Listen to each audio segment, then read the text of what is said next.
And lastly, the thing that's very important is simple exercises using construction lines. So construction lines is something that architects are really familiar with, but designers and artists they also require. So that is a set of basic lines that gives you a basic geometry that you want to work with. So they help you decode whatever you want to draw, what are the vertices that you want to take, how do you want the whole form to sit. So this is like the basic first draft that you are making, which upon which you will further develop.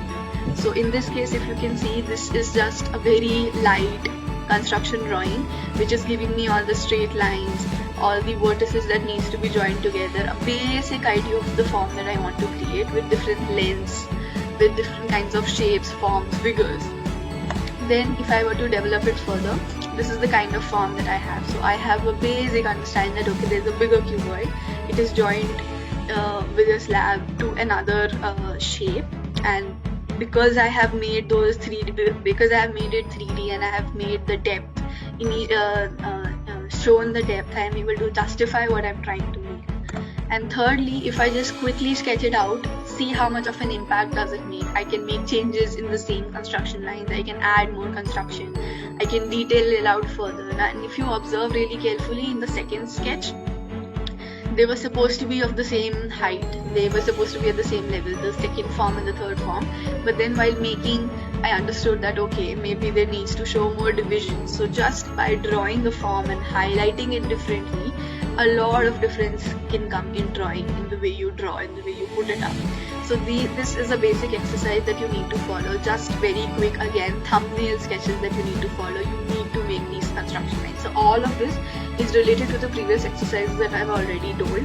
So you need to practice drawing lines horizontally, vertically, diagonally, and that will give you your basic index of drawing construction lines. This light sketching drawing that you can make, which will be your guidelines. So yeah, so guidelines is the right word for it. So these are your guidelines that will help you compose your sketch more thoroughly. Similarly, if I were to take a similar example, so this is a kind of 2D form that I was trying to make. So in this I have sketched out the type shape of the form that I want. I have put the center line for each of the things so that I know where the center for each object lies. I can do it for the whole object, for the whole composition, I can do it separately for each separate object. Then I try to put on the thing that I actually want to draw. So as you can see, there's a lot of difference between what is there and what is here, because I have adjusted the form the way I want to. I've made this is a very random sketch, but you can already observe that how the center lines and the construction lines and the guidelines and a plane is helping me put it all together. Then I try to shade it. So this is one level further where you try to quickly put it on together as a concept sketch, and you try to see, okay, is it making sense? Do I need to add something more? So all of this is a step-by-step construction that you need to take care of.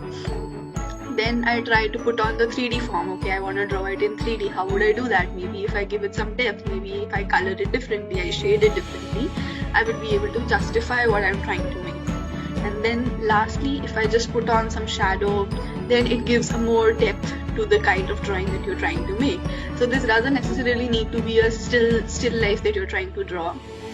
This is more about bringing forth whatever is in your mind. It could be anything, it could be something random, but these are exercises that will help you build these sketches. So initially it will take a lot of time, but as in when you try getting better at it, when you try practicing it more, it'll increase the speed and it'll increase your skill with which you're trying to make. You'll be able to use these construction lines, these guidelines really beautifully. And this, I'm telling you, I made it in like 5 minutes, all of the process included.